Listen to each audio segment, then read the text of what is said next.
Hello again.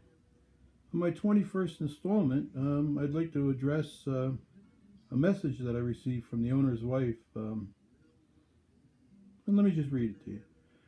Jack, I watched your videos and I have to say, I'm speechless. I have always respected you as a manager and as a friend. It wasn't until Rich and I got married that there were problems between us.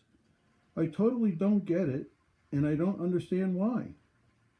Rich has always liked you and praised you for being a good manager, and you talk about him like this for what reason? Wow. So, um,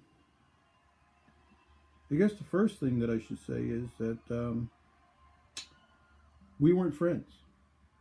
You made clear that you didn't want us to be friends because I was such a threat to whatever you perceived. Well, I don't know. Would you think I was going to steal your business from you? I don't understand. But we weren't friends, and you wouldn't allow it. And we didn't get along before you got married, and we didn't get along after you got married. And every time you tried to pull a power play and it backfired, you got more and more vindictive, and tried to make my life as miserable as possible, and then accused me of doing that to you. Um, Even your consultant friend Larry that you brought in, the consultant that doesn't consult, and he stated to me after you were having your shouting match that day that I recorded. Remember, I put my phone down on the table and I said, "This is being recorded now because you're accusing me. I don't know how to speak as you're telling me F and this and F and that and pointing your finger in my face and saying I want him to F and fire you." Um, he told me that you were never going to stop, that you would continually come back and start more problems, blame it on me until I was gone.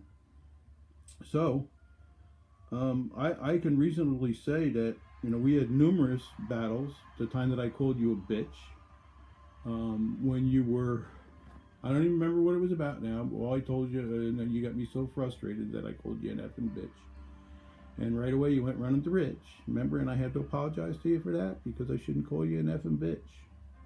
Right? But that's what you are, and that's what you were, and that's what you still will be. Um, but regardless of that, I said, when Larry told me that it would never end, and then we were having more and more issues where Rich would come up and start to pester me about something that you would be bothering him about, that one day when he called me up and he wanted to know what my future held, I told him flat out that I'm tired of him, I'm especially tired of you, and I'm just tired overall. And I felt it best that I told him if I could find some way of covering my benefits, my medical benefits, until I turned 65, which was 2.5 years, that I would leave tomorrow. And I would cause you no more trouble whatsoever. No more trouble. The very next day, he comes in, he calls me up, and tells me that he'll do that. And I said, "You'll cover my benefits until I'm 65, 2.5 years of paying my benefits." He says, "Yes, and but we want you to stay until December 31st and do your best what you can, finishing training the assistant manager that was taking over the job for me." And I agreed to that. He said, "You're willing to cover my benefits until I'm 65, 2.5 years. I have no issue with it. Thank you very much." And that ended our discussions, and we rarely spoke after that. Right? So,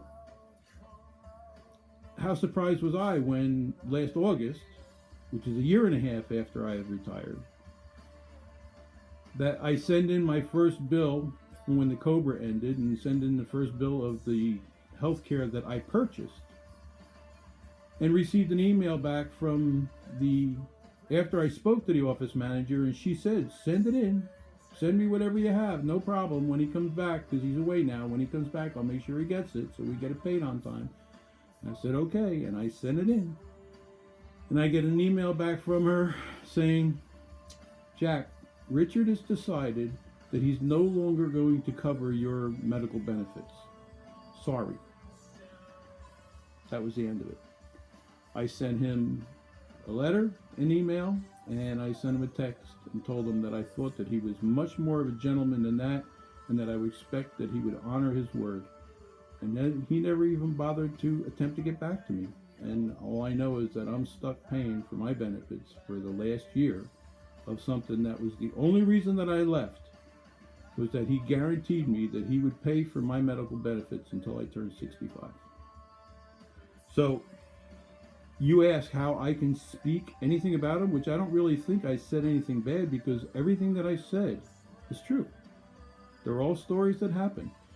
Stories from Mayfair, the stories from Finest, the stories from your place that you own, or that you married into. Not that you own, that you married into, just because it says it on paper. And now you understand.